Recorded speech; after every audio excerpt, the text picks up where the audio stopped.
السلام علیکم and welcome to my channel learn to lead with عائشہ۔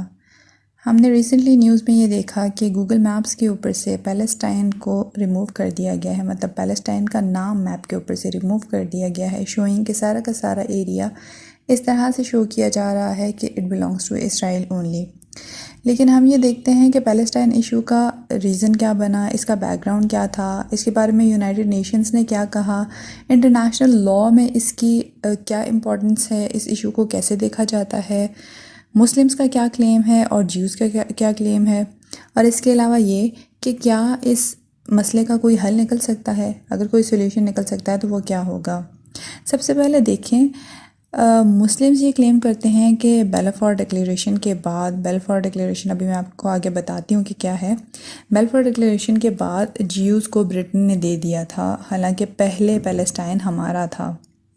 سارا کا سارا ایریا مسلمز نے آکیوپائی کیا ہوا تھا۔ اب جیوز یہ کہتے ہیں کہ ہسٹوریکلی جب مسلمز یہاں پہ آئے تو حضرت عمر کا دور تھا تب، اور تب جیوز یہاں پہ آلریڈی ایگزسٹ کرتے تھے، لیکن مسلمز نے اس ایریا کو کیپچر کیا۔ اس کے بعد 200 ایئرز تک یہاں پہ کروسیڈز ہوتی رہیں اور یہاں پہ کرسچنز ہی تھے، لیکن جب لاسٹ وار آف کروسیڈز ہوئی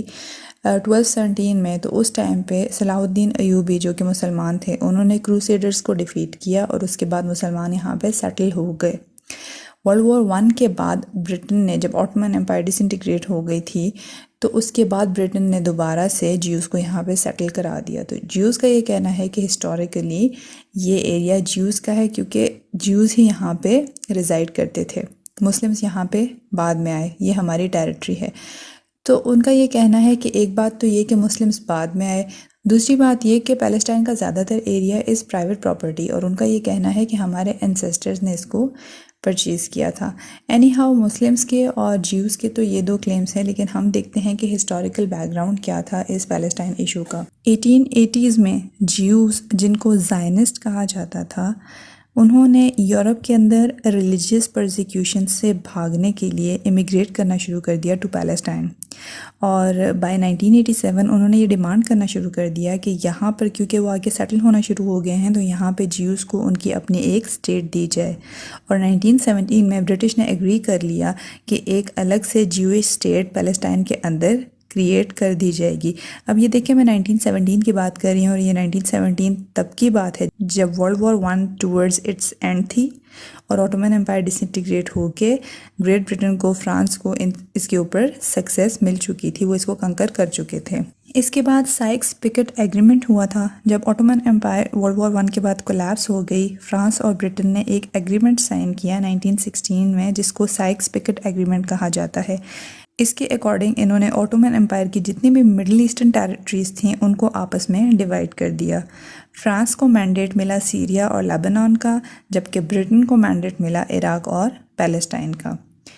اس کے بعد بیلفور ڈکلیریشن ہوئی۔ بیلفور ڈکلیریشن کے اکارڈنگ ایک پالیسی ڈرا کی گئی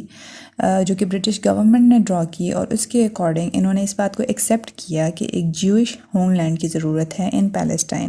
لیکن یاد رکھیے گا، اس بیلفور ڈکلیریشن کی انٹرنیشنل لاء کے اندر کوئی لیگل حیثیت نہیں ہے، کیونکہ اس بیس کے اوپر ابھی ہم نے آگے بھی ڈسکشن کرنی ہے۔ اب 1919 میں فارملی برٹش رول اسٹیبلش ہو گیا پیلسٹائن کے اندر، لیکن جو ہی یہ رول اسٹیبلش ہوا تو کنٹروورسی اور وائلنس بھی سٹارٹ ہو گئی۔ Majority of the Arab population, جتنے بھی جوئش سیٹلرز تھے، ان کو کنڈیم کرتی تھی کہ ان کو پرماننٹلی سیٹل نہیں ہونا چاہیے ہے، اور کچھ عربز نے اگریسو اٹیکس بھی کرنا شروع کر دیے تھے اگینسٹ دا جیوز، ان کے ہومز کے اوپر، ان کے بزنسز کے اوپر۔ اب جیوز کو یہ لگا کہ برٹش اتھارٹیز ان کو پوری طرح سے پروٹیکشن نہیں پرووائڈ کر رہی ہیں، تو اس لیے انہوں نے خود ہی اپنے لیے لوکل ڈیفنس گروپس بنانے شروع کر دیے، اور ان لوکل ڈیفنس گروپس کو کلیکٹیولی ہگانا کہا جاتا تھا، اور یہ اس لیے بنائے تاکہ یہ اپنی کمیونٹی کو خود پروٹیکٹ کر سکیں۔ 1930s کے دوران ہگانا ایک پیرا ملٹری آرگنائزیشن بن گئی تھی، اور یہ اپنے ملٹری ٹریننگ پروگرامز بھی ڈیولپ کرنے لگ گئی تھی، اور یورپ سے آرمز بھی ایکوائر کرنا شروع ہو گئی تھی۔ عرب گروپس اور ہگانا کے درمیان جتنی بھی گریلا وائلنس ہو رہی تھی برٹش اس کو کنٹرول کرنے میں ناکام ہو گئے تھے، اس لیے 1939 میں برٹش نے عرب اور جیوز کے ڈیلیگیشنز بلائے ان سینٹ جیمز کانفرنس، جس کو راؤنڈ ٹیبل کانفرنس بھی کہا جاتا ہے، تاکہ ایک سولوشن نکالا جا سکے یہ جتنی بھی ٹینشنز ہو رہی ہیں ان کا۔ یہ کانفرنس فیل ہو گئی، کوئی ایگریمنٹ نہیں ہو سکا، تو برٹش نے ایک اپنی پالیسی بنائی۔ اس پالیسی کو انہوں نے make Donald white paper of 1939 میں بھی مینشن کیا تھا۔ اب یہاں پہ یاد رکھیے میں 1939 کی بات کر رہی ہوں، تو 1939 میں یورپ کے اندر نازیزم تھا، ہٹلر کا Nazism was at its peak, ٹھیک ہے۔ اب یہاں پہ کیا ہوا، جب انہوں نے اپنی یہ پالیسی دی برٹش نے، تو انہوں نے کچھ کنسیشنز کی عربس کے ساتھ بہت سارے ایشوز کے اوپر، اور اس میں ایک بات انہوں نے عربس کی یہ بھی مانی کہ جتنے بھی جیوش ریفیوجیز ہیں ان کو پیلسٹائن کے اندر فری سیٹلمنٹ نہیں دی جائے گی، ان کی فری سیٹلمنٹ کے اوپر ریسٹرکشن لگائی جائے گی۔ یہ بات جیوز کے لیے ایک ڈیتھ سینٹنس سے کم نہیں تھی، کیونکہ وہ اب یورپ واپس نہیں جا سکتے تھے جس میں ناززم اب پیک پہ تھا اور جیوز کا ہولو کاسٹ کیا جا رہا تھا، جیوز کو مارا جا رہا تھا، جیوز واپس وہاں نہیں جا سکتے۔ اس کے بعد بھی عرب اور جیوش سپورٹرز نے کانفرنسز کی ان 1946، لیکن کوئی ورکیبل سولوشن نہیں نکلا۔ اب برٹش گورنمنٹ کو ایک ہی راستہ نظر آیا، اور وہ یہ کہ نیولی کریٹڈ یونائٹڈ نیشنز کے پاس جایا جائے۔ اس لیے 1947 میں برٹش گورنمنٹ نے اس کیس کو ریفر کیا to United Nations. United Nations نے جو پارٹیشن پلان دیا، اس کے اکارڈنگ جیوز کو northern coastal plain, eastern Galilee اور نیگیو کے ایریاز دے دیے جائیں، اور عربس کو گازا اسٹرپ جو کہ ایجپٹ کے ساتھ بارڈر شیئر کرتی ہے، سمارین اور جوڈین ہائی لینڈز اور ساتھ میں صدرن کوسٹ دے دی جائے۔ یو این کے اس پروپوز پارٹیشن پلان کے اکارڈنگ 44% ایریا عرب اسٹیٹ کو جا رہا تھا اور 56% ایریا جیو اسٹیٹ کو جا رہا تھا، اور یہ بھی ڈیسائیڈ کیا گیا کہ جیروشلم، جس کی ریلیجیس امپورٹنس مسلمز، جیوز اور کرسچنس کے لیے ایکولی کرٹیکل ہے، جیروشلم کو انٹرنیشنل ایڈمنسٹریشن کے انڈر رکھ دیا جائے۔ 29 نومبر 1947 کو یو این جنرل اسمبلی نے یہ ریزولوشن پاس کی، اور جیوز نے تو ایگری کر لیا اس ڈیسیژن کے لیے، لیکن عربز نے ایگری نہیں کیا، اور انہوں نے یہ بات کہی کہ یہ پلان اگنور کر رہا ہے ان لوگوں کے رائٹس کو جو کہ میجورٹی میں پیلسٹائن میں رہ رہے ہیں۔ لیکن اس سب کے باوجود 14 مئی 1948 کو برٹن نے ودرا کر لیا، یہ کہہ کر کہ ہم لوگ یو این کے ذریعے ایک پلان دے چکے ہیں، ایک سولوشن دے چکے ہیں، اور Jewish state of Israel establish ہو گئی۔ یونائٹڈ اسٹیٹس نے، سوویت یونین نے اور باقی یو این ممبرز نے اس کو ریکگنائز کر لیا، لیکن نیبرنگ عرب کنٹریز نے اس کو ریکگنائز نہیں کیا، اور نہ ہی انہوں نے اسرائیل کو ایز اے اسٹیٹ ایکسیپٹ کیا۔ اب اسرائیل تو بن گیا، لیکن اسرائیل کے نئے لیڈر ڈیوڈ بن گورین کے پاس بہت سارے ٹاسک تھے جو انہوں نے فلفل کرنے تھے، اور ان میں ایک تھا اسرائیلی ڈیفنس فورس کریٹ کرنا، جو کہ انہوں نے ہگانا اور باقی جتنے بھی جویش میں پیراملٹری آرگنائزیشنز تھیں ان کو ملا کے کریٹ کرنی تھی۔ اسرائیل کو ایک ڈیفنس فورس کی بہت زیادہ ضرورت اس لیے تھی کیونکہ اسرائیل کے اسٹیبلش ہونے کے فوراً بعد ایجپٹ، سیریا، ٹرانس جارڈن، جس کو بعد میں جارڈن کہا گیا، لیبنان اور عراق نے انویڈ کرنا شروع کر دیا، اور سب سے پہلی عرب اسرائیلی وار 1947 سے 1949 کے دوران ہوئی۔ یہ عربز اور اسرائیلیز کے درمیان میں ہونے والے کانفلکٹس کی ایک سیریز کا پہلا کانفلکٹ تھی۔ اس کے علاوہ اسرائیل کو جو تھریٹ تھا وہ پیلسٹائن لبریشن آرگنائزیشن سے تھا، PLO، جو کہ 1964 میں بنائی گئی تھی، اور اس میں بہت سارے عرب گریلا گروپس اور پولیٹیکل فیکشنز نے مل کے اسرائیل کو ڈسٹروائے کرنے کا سوچا تھا۔ PLO نے اسرائیلی سویلینز اور ملٹری ٹارگٹس کے اوپر بہت زیادہ گریلا ریڈز کو اسپانسر کیا، جس کی وجہ سے PLA کو ورلڈ وائڈ ریپوٹیشن مل گئی of a terrorist group.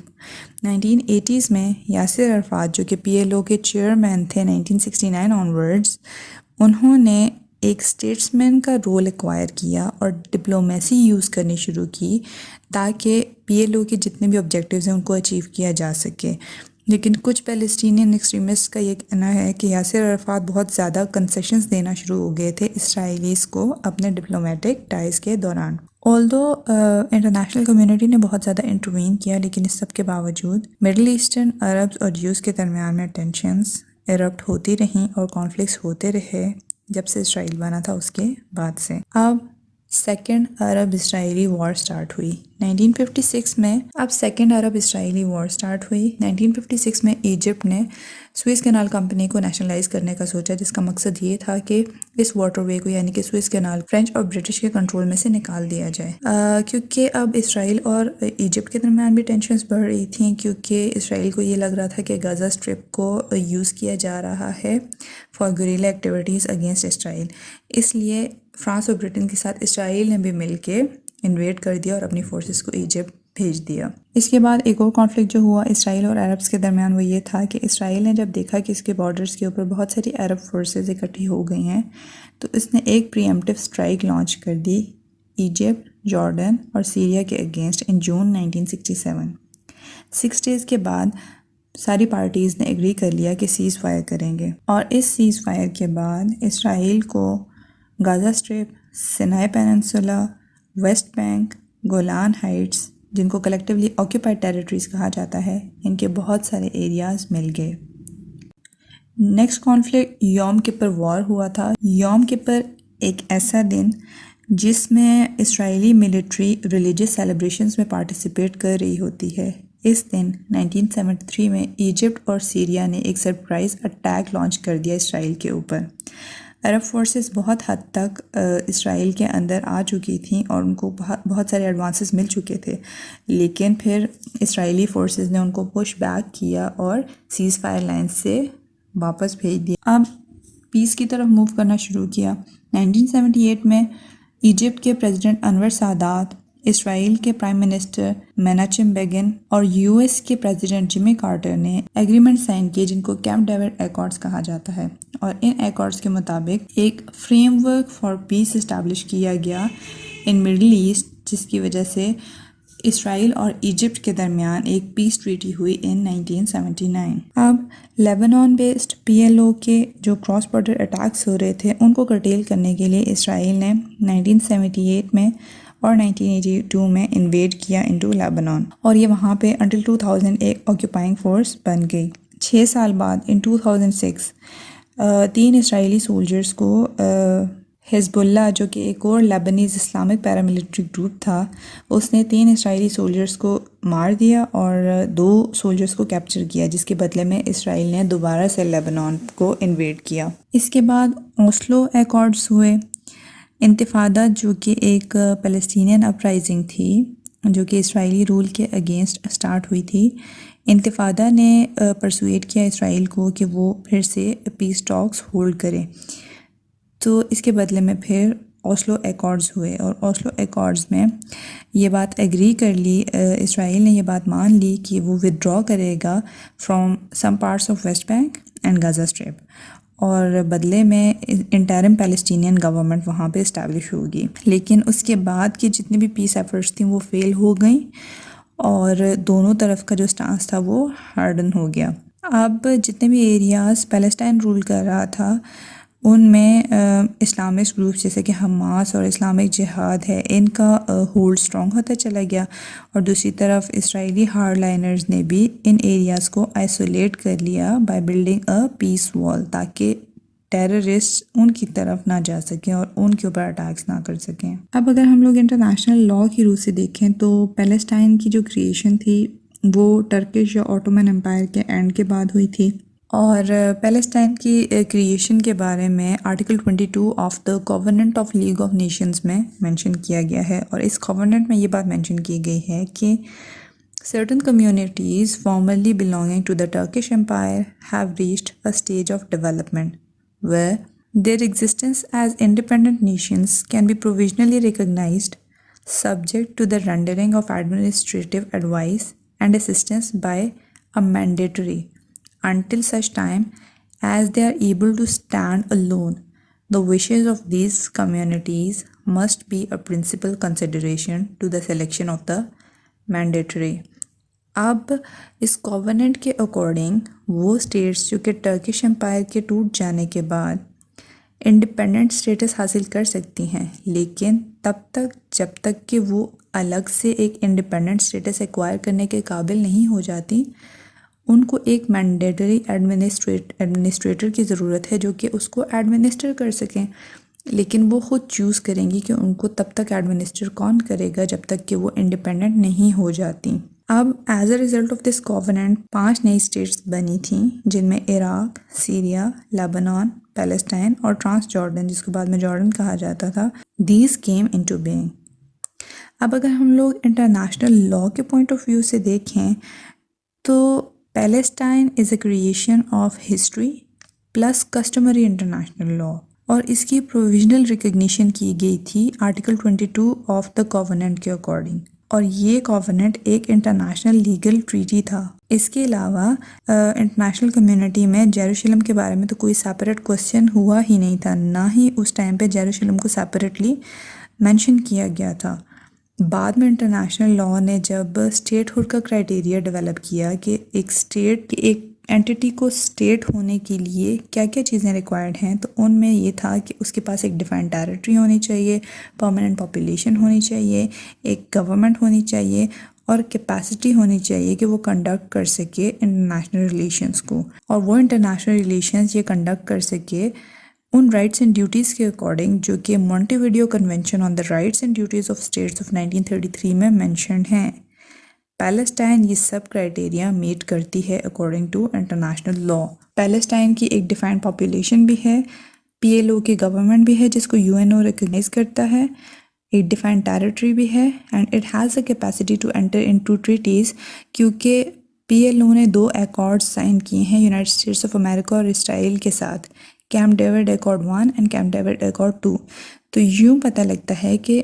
Palestine کی ڈی جیور ریکگنیشن تو ہوگی، پیلسٹائن کے پاس ایک سیپریٹ اسٹیٹ کا اسٹیٹس ہے۔ دوسری طرف بات کرتے ہیں اسرائیل کی، تو اسرائیل کا اوریجن بیلفور ڈکلیریشن سے ہوا تھا، بیلفور ڈکلیریشن آف 1917، جو کہ ایک پبلک اسٹیٹمنٹ سے زیادہ اس کی کوئی حیثیت نہیں تھی، اس کی انٹرنیشنل لاء میں کوئی حیثیت نہیں ہے، اور پبلک اسٹیٹمنٹ بھی کیا تھی کہ جتنے بھی جیوش لوگ ہیں پیلسٹائن کے اندر، ان کے لیے ایک نیشنل ہوم اسٹیبلش کرنے کو فیور کیا تھا اس بیلفور ڈکلیریشن میں۔ اگر انٹرنیشنل لاء کے پرسپیکٹو سے دیکھیں تو یہ ڈکلیریشن جو کہ برٹن نے دی تھی، اس کی کوئی لیگل ویلیو نہیں تھی، کوئی رائٹس اس ڈکلیریشن کی بیس کے اوپر کریٹ نہیں کیے جا سکتے تھے۔ بعد میں جو ہم لوگوں نے ابھی article 22 of the covenant of league of nations کی بات کی ہے، اس کے اندر جو ہم نے مینڈیٹری ایڈمنسٹریٹر کی بات کی ہے، تو اس مینڈیٹری کی پاور تو مل گئی تھی، اس مینڈیٹری کا اسٹیٹس تو مل گیا تھا برٹن کو، لیکن یہ مینڈیٹری پاور بھی کوئی رائٹس نہیں دیتی تھی برٹن کو کہ وہ ایک already established state of Palestine کے اندر ایک اور اسٹیٹ کریٹ کر دے، جو کہ اس نے کیا اسرائیل کے نام سے۔ اب اگر ہم لوگ انٹرنیشنل لاء کی نظر سے دیکھیں تو اسرائیل کے کریشن کا یہ جو کوسچن ہے، یہ سامنے آیا تھا سیکنڈ ورلڈ وار کے بعد، جب UNO کریٹ ہوئی، یونائٹڈ نیشنز آرگنائزیشن کریٹ کی گئی ان 1945، تو اس کے پاس جتنے بھی لیگ آف نیشنز کے آبلیگیشنز تھے وہ سب بھی آئے کہ پہلے کے جتنے ایشوز ہیں وہ بھی سالو کرنے ہیں، اور پھر یہاں پہ وہی آبلیگیشنز جو کہ with respect to continuation of the mandate تھیں وہ بھی UN کے پاس آئی، اور پھر اس مینڈیٹری پاور میں برٹن کی مینڈیٹری پاور کا بھی جب ذکر آیا ان ریلیشن ٹو پیلسٹائن، تو پھر یہ ایشو یونائٹڈ نیشنز کے سامنے آیا، اور پھر یہاں سے یہ ایک لیگل سٹوری سٹارٹ ہوئی۔ برٹن نے یونائٹڈ نیشنز جنرل اسمبلی کو ریکویسٹ کیا اور ایک اسپیشل سیشن اس ایشو کے اوپر کنڈکٹ کروایا۔ یہ سیشن اس لیے کریٹ کروایا گیا تھا تاکہ جتنے بھی جیوز ہیں ان کی پیلسٹائن کے اندر امیگریشن کو فیسیلیٹیٹ کروایا جا سکے۔ اب یہاں پہ یہ پوائنٹ از ورتھ نوٹنگ کہ یہ اسپیشل سیشن 28 اپریل 1947 کو ہوا تھا، اور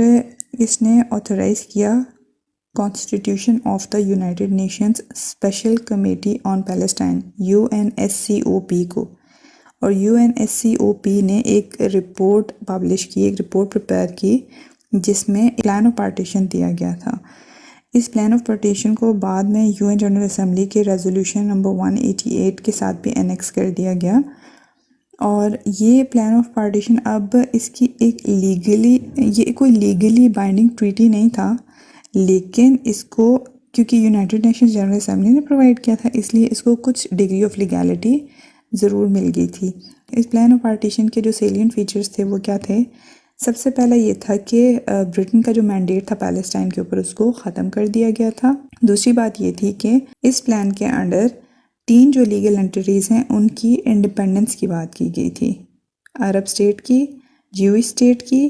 اور special international regime for the city of Jerusalem کی۔ اب یہ جو انڈیکیشن تھی special international regime for the city of جیروشلم،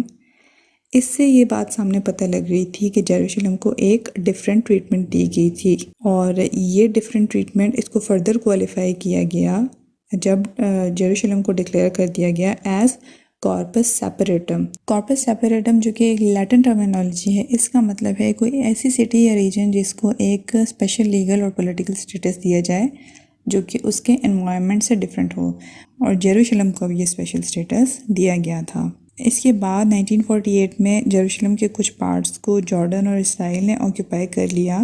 لیکن UN جنرل اسمبلی کی ریزولوشنز 194 اور 303 نے جیروشلم کی اس یونیک اور اسپیشل انٹرنیشنلائزیشن کو انٹیکٹ۔ اب ہم دیکھیں جیروشلم کے اوپر اسرائیل کے آکیوپیشن کی اگر ہم لوگ بات کریں تو 6 ڈے وار جو کہ جس کو عرب اسرائیلی وار آف 1967 بھی کہا جاتا ہے، اس نے عرب اسرائیلی کانفلکٹ کا لیگل لینڈسکیپ بالکل آلٹر کر دیا تھا، چینج کر دیا تھا۔ ساری کی ساری ٹیریٹری جو کہ اسرائیل نے آکیوپائی کی تھی، اس کو انٹرنیشنل لائرز آکیوپائڈ ٹیریٹری ان وار کے طور پہ ٹریٹ کرنا شروع ہو گئے تھے، یعنی کہ وہ 4th جنیوا کنونشن جو کہ اپلائی ہوتی ہے to the protection of civilian persons in time of war, اور یہ جنیوا کنونشن جو کہ 1949 کو ہوئی تھی، وہ اس کو اپلائی کر رہے تھے اوور اسرائیل، اور اسپیسیفکلی یہ اس کے آرٹیکل 49 سب سیکشن 6 کی بات کر رہے تھے، جو کہتا ہے کہ occupying power shall not deport اور transfer parts of its own civilian population into the territory it occupies. اس کا مطلب یہ ہوا کہ اسرائیل اپنے سویلین پاپولیشنز کو جیروشلم کے اندر نہیں بھیج سکتا تھا۔ UN نے جو 3 لیگل اینٹیٹیز کا پلان آف پارٹیشن دیا تھا، اس کے اوپر انٹرنیشنل ہیومینیٹیرین لاز کو اپلائی کرنا بھی جیروشلم کے لیگل سٹیٹس کو چینج نہیں کرتا، کیونکہ جیروشلم کا لیگل سٹیٹس کو انٹرنیشنل کمیونٹی کیئرفلی گارڈ کرتی ہے۔ ابھی جو لیٹسٹ ڈیولپمنٹ ہوئی تھی ایز پر انٹرنیشنل لا، وہ UN سیکیورٹی کونسل کی ریزولوشن نمبر 2234 تھی، جو کہ 2016 میں دی گئی تھی، اور اس ریزولوشن میں تقریباً 10 UN سیکیورٹی کونسل کی ریزولوشنز کو جو کہ 1967 کے بعد سے دی گئی ہیں، ان کو ری افرم کیا گیا، اور یہ بات کہی گئی کہ یونائٹڈ نیشن سیکیورٹی کونسل اس بات کو ری افرم کرتی ہے 1967 سے آکیوپائی کی ہوئی پیلسٹینین ٹیریٹری کے اندر جتنی بھی اسرائیلی سیٹلمنٹس اسٹیبلش کی گئی ہیں، انکلوڈنگ دوز ان ایسٹ جیروشلم، ان کی کوئی لیگل ویلیڈیٹی نہیں ہے اور وہ انٹرنیشنل لا کو وائلیٹ کرتی ہیں، اور یہ آکیوپیشن 2 اسٹیٹ سولوشن میں ایک میجر آبسٹیکل ہے۔ دوسری بات UN سیکیورٹی کونسل یہ کرتی ہے کہ 4 جون 1967 کی لائنز کے بعد سے کوئی بھی اگر چینجز کی گئی ہیں، خاص طور پہ ود ریگارڈ ٹو جیروشلم، ان کو UN سیکیورٹی کونسل ریکگنائز نہیں کرے گی۔ ہاں، وہ جن کو دونوں پارٹیز نے تھرو نیگوسیشنز ایگری کیا ہے، ان کو ریکگنائز کرے گی۔ ادر دین دیٹ اگر جو بھی چینجز کی گئی ہیں ان ٹیریٹری، اس کو UN سیکیورٹی کونسل ریکگنائز نہیں کرے گی۔ اس لیے جیروشلم کے لیے نہ صرف ایک سیپریٹ ٹریٹمنٹ ہے، بلکہ ایک سیپریٹ انٹرنیشنل لا ہے جو کہ جیروشلم کو گورن کرتا ہے، جس کو UN سسٹم بھی ایک کانسنٹ دیتا ہے۔ لیکن ریسنٹ ڈیبیٹ اگر ہم لوگ دیکھیں تو 6 دسمبر 2017 کو پریزیڈنٹ ڈونلڈ ٹرمپ کی طرف سے ایک اسٹیٹمنٹ ایشو کیا گیا تھا، جس میں انہوں نے یہ کہا تھا، "We firmly acknowledge the obvious that Jerusalem is Israel's capital. This is nothing more or less than recognition of reality. It is also the right thing to do. It is something that has to be done." Donald Trump کی statement نے جو already established international legal order ہے اس کو challenge کیا ہے، کیونکہ جو کافی عرصے سے ایک آئیڈیلزم اسٹیبلش ہوا تھا، اس کو کنورٹ کر دیا گیا ہے انٹو ریال پولیٹک، انٹو ریئلزم۔ اب یہ نہ صرف امورل ہے بلکہ ایمورل بھی ہے۔ اب امیوننٹ ریزلٹ US کے ایکشنز کے یہی ہو سکتے ہیں کہ جتنا کچھ بھی لیگلی اچیو کیا گیا تھا وہ سب رول بیک ہو جائے گا، کیونکہ اس انٹرنیشنل آرڈر کے اندر، اس ریئلسٹ انٹرنیشنل آرڈر کے اندر ڈٹرمننگ فیکٹر فورس ہے، لا نہیں ہے۔ تو انفارچونیٹلی جو لینگویج آف ایکسٹریمزم ہے، it is force and it is not law, And again, if it is extremism, then extremism begets extremism. However, اگر ہم لوگ سولوشن کی بات کریں تو آئی بلیو کہ جیروسلم کے ایشو کے اوپر اگر ہم لوگ ٹو نیشن تھیوری اپلائی کریں تو it is the best solution for it. جو ٹو اسٹیٹ سولوشن دیا گیا تھا جس کا میں پہلے ذکر بھی کر چکی ہوں، اس میں کچھ ایریاز جو کہ عربس کو مسلمس کو مل رہے ہیں، کچھ ایریاز جو کہ اسرائیل کو مل رہے ہیں، اس کو ایکسیپٹ مسلمس نے اس لیے نہیں کیا تھا کہ مسلمس کو لیسر پورشن آف ٹیریٹری مل رہا تھا. ویراز اگر ہم لوگ اس کو کمپیئر کریں ود ٹو نیشن تھیوری یا with partition of United India, تو پاکستانی مسلمانوں کو بھی کم ٹیریٹری ہی ملی تھی، لیکن at least they were independent. تو اگر ہم لوگ اس کے اوپر ٹو نیشن تھیوری اپلائی کریں کہ اسرائیل کو ایریاز دے دیے جائیں، بھلے مور دین 50% آف دا لینڈ اگر اسرائیل کو مل بھی رہی ہے، تو جو مسلمس کو ایریاز مل رہے ہیں ایٹ لیسٹ وہ ان میں انڈیپینڈنٹلی رہیں گے، سکون سے رہیں گے، اور ان کی سوورینٹی اور ٹیریٹوریل انٹیگریٹی کو کوئی بھی وائلیٹ نہیں کرے گا. جہاں تک بات رہی جیروسلم کی، تو اس کو نیوٹرل ڈکلیئر کر دیا جائے، اس کے لیے ایک کلیکٹیو کانسٹیٹیوشن ہو، تو practically this is the only peaceful solution. لیکن some are seeing that they will do جہاد، تو حماس از ڈوئنگ جہاد over there, but Hamas has gained no positive yield. اس لیے according to me this is the solution. جہاں تک بات ہے گوگل میپس کے اوپر سے ریموو ہو جانے کی، تو گوگل میپس کا یہ کلیم کرنا کہ 2016 میں بھی ایک بگ آ گیا تھا جس میں ویسٹرن بینک اور غازہ اسٹرپ کو بھی ریموو کر دیا گیا تھا، جس نام شو نہیں ہو رہے تھے ان کے گوگل میپس کے اوپر، لیکن دیٹ واز اے بگ. اور یہ کہ پیلسٹائن کو تو کبھی مینشن کیا ہی نہیں گیا with name on Google maps. اب یہ تو ایک الگ بات ہے کہ کوئی پرانا میپ اٹھا کے دیکھا جائے، کسی نے اس کو سیو کیا ہوا ہو کہ اس ٹائم پہ اس کے اوپر مینشن تھا پیلسٹائن یا نہیں. But on the other hand اگر ہم لوگ یہ دیکھیں تو یہ کانسپائریسی تھیورسٹ کا کام بھی ہو سکتا ہے، and this is just for political gains. Even if it is true, it is to hurt the sentiments of Palestinians, جو کہ یوزلی ہوتا ہے. And United Nations is a toothless tiger, it can not do anything to protect the rights of humans، وہ humans جو کہ week ہیں. Anyhow, we hope that this Palestine issue gets some peaceful solution. Thanks for watching. اللہ حافظ.